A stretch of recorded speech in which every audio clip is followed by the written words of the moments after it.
août 1960, 11 août 2022. Ce jour, sur toute l'étendue du territoire national, a été célébré le 62e anniversaire de l'accession du Tchad à la souveraineté internationale. À Bamako, au Mali, le personnel de la chancellerie, avec à sa tête l'ambassadeur extraordinaire et plénipotentiaire de la République du Tchad auprès de la République sœur du Mali, Mme Kalzebe Nerdikingar Majimta, a choisi un grand hôtel de la capitale malienne pour commémorer cette fête nationale tchadienne. L'ambassadeur, Mme Kalzebe Nerdikingar Majimta, et son époux, l'ancien Premier ministre Kalzebe Paimi Debe, accueillent les invités des marques composées des ambassadeurs des pays des 5 continents accrédités au Mali. La haute administration malienne et les grandes institutions de la République conduites par le ministre des Affaires étrangères et de la coopération internationale, l'ambassadeur Abdoulaye Diop, ont également rehaussé de leur présence la cérémonie.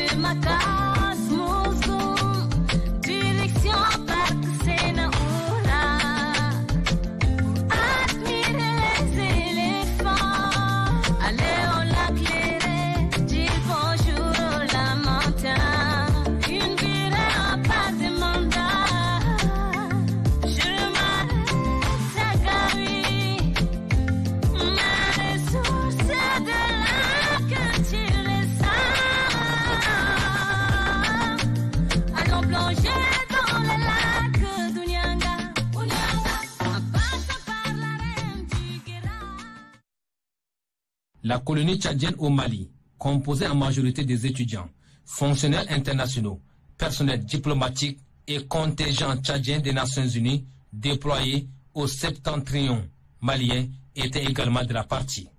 Des petits plats ont été mis dans les grands pour que la fête soit mémorable. Tout a commencé par l'exécution de la tchadienne et pour l'Afrique et pour toi Mali. Les hymnes du Tchad et du Mali suivi du discours de l'ambassadeur extraordinaire et plénipotentiaire de la République du Tchad auprès de la République du Mali. L'ambassadeur, Mme Kalzebe Nerdikingar Majimta, a dans son mot prononcé pour la circonstance retracé la marche du Tchad vers l'indépendance. Elle a mis un accent particulier sur la coopération tchado-malienne, avec en toile de fond l'intervention héroïque de l'armée nationale tchadienne au septentrion malien.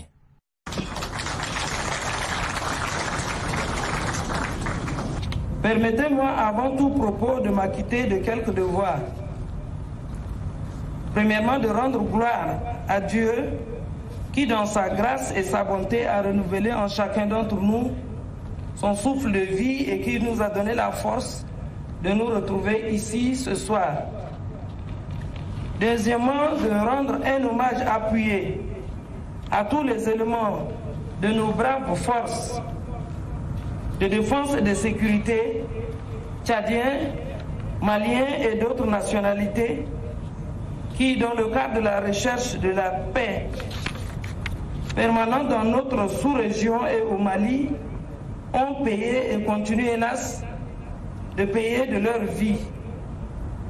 Je pense particulièrement aux victimes des attaques terroristes à des sites du dimanche 27 août 2022 qui fait l'objet du deuil national de 3 jours décrété par le gouvernement malien que nous observons maintenant. Parmi ces hommes d'honneur, je ne peux m'empêcher d'avoir une pensée émue pour le maréchal du Tchad, Idriss Déby Itno, qui a consenti un sacrifice ultime le 20 avril 2021, tombé arme à la main sur le champ d'honneur en défendant sa patrie contre une horde de mercenaires animés de funestes desseins inavoués de déstabiliser les institutions républicaines et plonger le pays dans le chaos. C'est à juste titre que le général Mamad Idriss Déby Itno, président du Conseil militaire de transition, a déclaré hier dans son message à la nation, à l'occasion de la célébration du 62e anniversaire de l'état.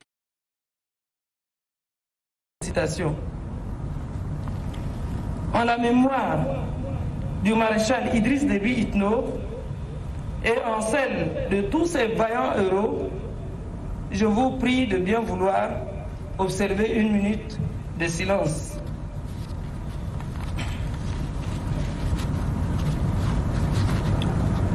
Je vous remercie. Excellence, Monsieur le ministre, le Tchad, mon pays, est situé en plein cœur de l'Afrique. Son littoral couvre une superficie de 1 284 000 km². Il partage des frontières avec la Libye au nord, la République centrafricaine RCA au sud, le Nigeria et le Cameroun à l'ouest, le Niger au nord-ouest et le Soudan à l'est. Mon pays est subdivisé en 23 provinces, dont la ville de N'Djamena qui dispose d'un statut particulier. Sa population actuelle est estimée à 16 millions d'âmes. Pays exportateur de pétrole depuis 2003, ses principales ressources demeurent et restent l'agriculture et l'élevage, qui sont des ressources pérennes, contrairement à l'or noir qui est une ressource volatile et tarissable. Le Tchad est le plus grand producteur de bétail en Afrique centrale. Son cheptel, toute espèce confondue, a été évalué en 2021 à plus de 137 millions de têtes de bétail. Son potentiel agricole est estimé à 39 millions d'hectares de terres cultivables, dont seulement 4 millions d'hectares de terres arables sont exploités. Il dispose de surcroît de 5,6 millions d'hectares de terres irrigables. Son sous-sol regorge d'énormes potentialités qui n'attendent qu'à être mises en valeur. Parmi les nombreux minéraux non encore véritablement valorisés, l'exploitation artisanale, voire anarchique de l'or uniquement rapporterait plusieurs milliards de nos francs par semaine seulement dans l'extrême nord du Tchad. Excellences, Mesdames et Messieurs, distingués invités, mes chers compatriotes, sur le plan historique, la promulgation de la Constitution a permis l'élection de 21 premiers députés à l'Assemblée nationale française. Les premiers partis politiques furent créés. L'Union démocratique tchadienne, UDT, favorable à l'administration coloniale, et le Parti progressiste tchadien, PPT, qui prônait l'émancipation des populations tchadiennes. Le 28 novembre 1958, le Tchad a été proclamé comme république autonome, membre de la communauté franco-africaine, suite à l'Assemblée territoriale. Et le 11 août 1960, il accéda à la souveraineté internationale. Monsieur le ministre, distingués invités, Mesdames et Messieurs, il vous souviendra que suite au décès tragique du maréchal du Tchad, un conseil militaire de transition a été mis en place pour assurer la continuité de l'État et garantir la sécurité du pays qui s'est trouvé sous la menace directe des mercenaires terroristes qui écumaient la région du Sahel. À la suite de la désignation du président du Conseil militaire de transition, président de la République, chef de l'État, le général Mahamat Idriss Déby Itno, un premier ministre de transition a été nommé et un gouvernement de transition de large ouverture mis en place le 2 mai 2021. En droite ligne de ces actions, un Conseil national de transition a vu le jour. Siégeant en place et lieu de l'Assemblée nationale, cette institution est composée en majorité de jeunes et de femmes. Une feuille de route du gouvernement de transition élaborée sur une approche participative et bâtie sur 4 axes majeurs a été adoptée en juillet 2021. Il s'agit du renforcement de la sécurité et de la défense, de l'organisation du dialogue national inclusif, de la consolidation de la paix et de l'unité nationale et du renforcement de la bonne gouvernance et de l'état de droit. S'agissant en particulier du dialogue national inclusif, prévu se tenir dans moins de 10 jours, exactement le 20 août 2022, je suis heureuse de vous informer que les préparatifs vont bon train. L'enjeu principal reste la participation de toutes les filles et de tous les fils du Tchad, sans exclusif, pour lequel un comité technique spécial a même été créé afin de garantir en particulier la présence des politico-militaires à ces assises. Grâce à la médiation de l'État de Qatar et de la communauté internationale, un accord de paix garantissant la pleine participation des 10 politico-militaires a été signé le 8 août 2022 à Doha. C'est ici le lieu, au nom du gouvernement de la République du Tchad, d'adresser nos sincères remerciements à l'État de Qatar ainsi qu'à la communauté internationale pour leurs bons offices. Par ailleurs, force est-il de constater que le processus de réconciliation nationale au Tchad est bien engagé. Plusieurs de nos compatriotes en exil et des membres de certains groupes armés ont regagné le pays, répondant ainsi à la politique de la main tendue du président du Conseil militaire de transition, le président de la République, chef de l'État, le général Mahamat Idriss Déby Itno. Dans le même ordre d'esprit, au nom de la paix et de la réconciliation nationale, vœu cher au président de la transition, une amnistie générale est accordée à tous les condamnés politiques et d'opinion. Un comité de restitution de tous les biens privés confisqués est mis en place. Un pacte social a été signé entre le gouvernement de transition et les différentes centrales syndicales. En sa qualité de chef suprême des armées, le président du Conseil militaire de transition a fait adopter la réforme du statut général des armées. Cette réforme a notamment permis à 2 femmes tchadiennes d'être promues récemment au grade de général. C'est une première depuis la cession du Tchad à la souveraineté internationale. En vue de promouvoir le secteur privé, le Conseil présidentiel pour l'amélioration du climat des affaires, supervisé personnellement par le chef de l'État, a été relancé. Avant la fin de cette année 2022, 5 000 jeunes diplômés seront intégrés à la fonction publique. Une première vague de 492 l'est déjà à ce jour. Un fonds d'appui au micro-projet en faveur des femmes rurales a été créé, mettant ainsi du baume au cœur de ces actrices de développement à la base. Sur un autre plan, de nombreux accords de coopération économique et de partenariat pour le développement ont été signés avec notamment la Banque mondiale, le Fonds monétaire international et les autres partenaires techniques et financiers. Et des négociations sont en cours auprès des partenaires bilatéraux et multilatéraux en vue de la restructuration de la dette extérieure.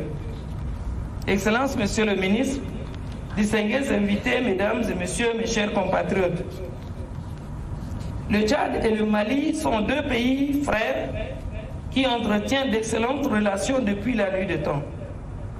Ils sont liés par l'histoire et la culture. Au-delà des relations diplomatiques, ce sont des liens séculaires de solidarité et de fraternité très forts qui ont toujours uni nos 2 États et nos 2 peuples. Comme vous l'aurez constaté de vous-même, hier comme aujourd'hui, et demain encore par la grâce de Dieu, les relations tchado-maliennes sont très solides et se passent de tout commentaire.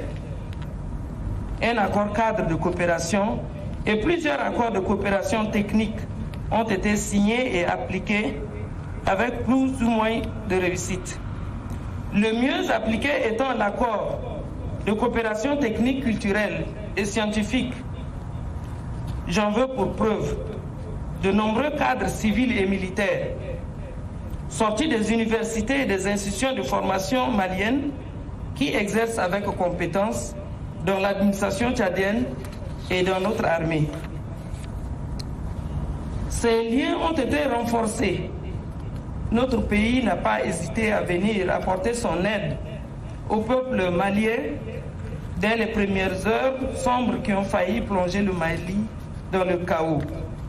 Le 30 novembre 2013, en effet, après l'aval de l'Assemblée nationale tchadienne, les soldats de la paix et de la liberté, baptisés pour la circonstance Force armée tchadienne d'intervention au Mali, FATIM, ont rempli avec détermination leur mission dans l'Adra des Ifoga, avec comme commandant en chef le général Mamad Idriss Déby Itno, actuel président du Conseil militaire de transition. Depuis lors, dans le cadre de la mission multidimensionnelle intégrée des Nations Unies pour la stabilisation au Mali, MINUSMA, le Tchad reste l'un des pays contributeurs de grandes troupes avec un effectif de 1459 éléments, contingents, observateurs militaires, officiers de police, tout confondus. Il est malheureusement le pays qui paye le plus lourd tribut avec la perte de nombreux de ses soldats qui tombent sur le champ d'honneur au Mali. Mais, quelle que soit la douleur que nous éprouvons, soyez rassurés de ce que la détermination du Tchad ne sera jamais entamée lorsqu'il s'agira d'œuvrer pour la paix au Mali et de lutter pour une cause aussi noble que celle de barrer la route au terrorisme. Je profite de cette occasion pour féliciter le vaillant peuple malien pour sa capacité de résilience et son soutien indéfectible à la transition et à son intrépide armée, j'ai nommé les FAMA. En vous transmettant, Monsieur le ministre, les salutations fraternelles du général Mamad Idriss Déby Itno,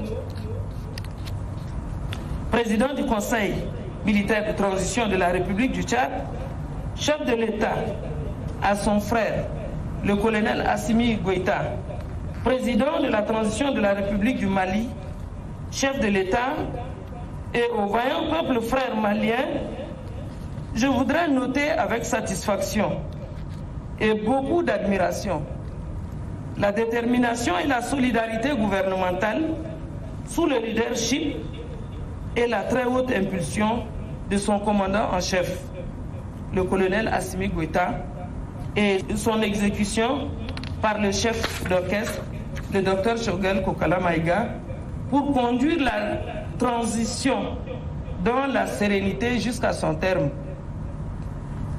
Les autorités de transition de mon pays et tout le peuple tchadien suivent avec une attention particulière tout ce qui se passe au Mali. Parce que tout ce qui le touche directement le Tchad. Nous partageons les mêmes difficultés et nous nous réjouissons de cet effet de la levée des sanctions incompréhensibles qui frappaient le peuple malien.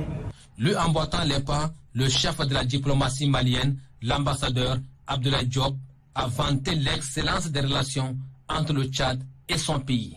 Madame l'ambassadeur, votre discours, il était complet, il était très dense, il est historique et il reflète parfaitement la densité, l'intensité et la profondeur des relations qui unissent le Tchad et le Mali. Je me reconnais tellement dans votre discours que je me demande si je dois faire un discours, parce que je crois que vous avez tout dit.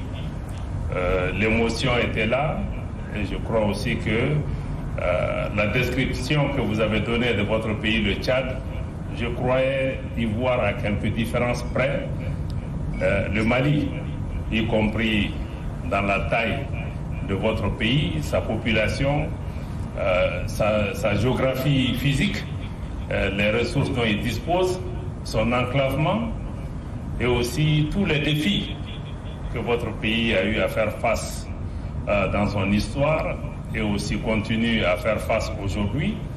Mais aussi, il n'y a pas que les défis dont vous avez parlé, vous avez aussi parlé de toutes les possibilités que le Tchad offre à lui-même, à l'Afrique et au monde, mais aussi de ce que le Tchad est prêt et peut et a donné au Mali, à l'Afrique, au Sahel et au monde. Je crois que nous avons beaucoup de leçons à tirer de votre pays. Je ne saurais poursuivre sans rendre hommage à toutes les victimes de la crise au Sahel, civiles comme militaires, maliennes comme étrangères, qui ont consenti le sacrifice ultime pour notre quête commune de paix et de sécurité. Je m'associe au recueillement et je partage vos pensées pour le regretté Idriss Déby Itno, maréchal du Tchad, tombé sur le champ d'honneur le 20 avril 2021, qui a été l'artisan de l'assistance et de l'intervention des forces armées tchadiennes en République du Mali. Je voudrais vraiment saluer sa mémoire. En saluant sa mémoire, nous sommes aussi en période de deuil, vous inviter ou nous inviter à observer 1 minute de silence en la mémoire des victimes de l'attaque terroriste qui a visé les forces armées maliennes dans le camp de Tessit, mais aussi à la mémoire de toutes les personnes civiles et militaires qui sont tombées au Mali dans le cadre de cette lutte et dans le cadre aussi de la pacification de notre pays.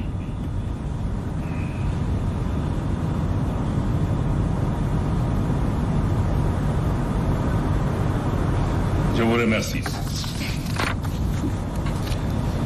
En renouvelant les salutations de son Excellence Assimi Goïta, président de la transition et chef de l'État, à son Excellence le général de corps d'armée Mahamat Idriss Déby Itno, président du Conseil militaire de transition du Tchad, chef de l'État, je réitère également les remerciements et la profonde gratitude du Mali pour l'implication déterminante du Tchad dans la stabilisation de la bande sahélo-saharienne et pour le retour de la paix et de la sécurité au Mali. Mon pays est reconnaissant des actions courageuses, des courageux et braves soldats tchadiens qui sont représentés ici, qui avaient été déployés dans notre pays. Et nous n'oublions pas le soutien décisif de la force armée tchadienne en intervention au Mali Fatim dans les moments les plus sombres de l'histoire de notre pays, que nous espérons derrière nous désormais. La réaffirmation de votre part, Madame l'ambassadeur, de l'engagement du Tchad aux côtés du Mali honore votre pays et nous appelle à poursuivre ensemble de manière résolue notre combat commun contre les forces terroristes et toutes les forces obscurantistes dans cette guerre qui nous est malheureusement imposée. Le peuple et le gouvernement du Mali, qui apprécie à sa juste valeur la coopération dynamique, multiforme, fructueuse et fraternelle qui existe entre nos deux pays.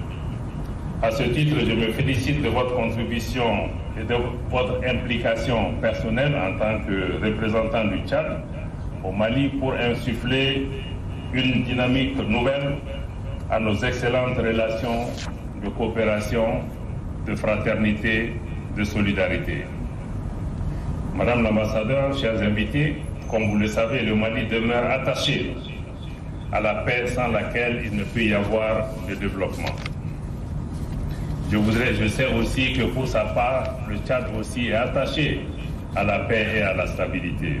Je voudrais à cet égard féliciter pour le succès de la signature de l'accord de pré-dialogue avec le groupe politico-militaire qui est intervenu le 8 août dernier à Doha au Qatar.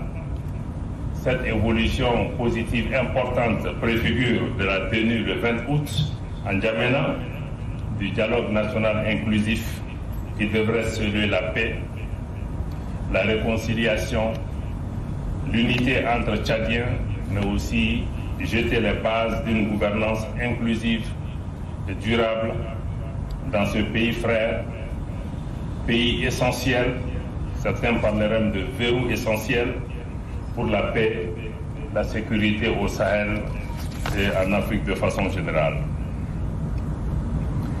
Je voudrais, avant de conclure, Madame l'ambassadeur, réitérer ma disponibilité et la disponibilité totale du Mali pour renforcer les relations d'amitié et de coopération qui existent entre le Tchad et le Mali.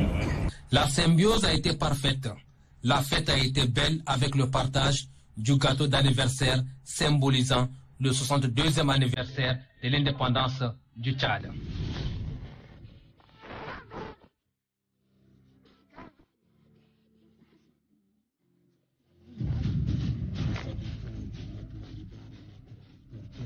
La commémoration du 62e anniversaire de l'indépendance du Tchad a été belle et les retrouvailles de l'amitié et de la fraternité indélébile. La présence des illustres invités au banquet offert par l'ambassadeur extraordinaire et plénipotentiaire de la République du Tchad auprès de la République sœur du Mali, Mme Kalzebe Neldikingar Majimta, témoigne de la solidarité fraternelle qu'expriment les frères africains, européens, asiatiques, américains et océaniques au peuple tchadien. Elle témoigne également de la vitalité de la diplomatie tchadienne en terre malienne.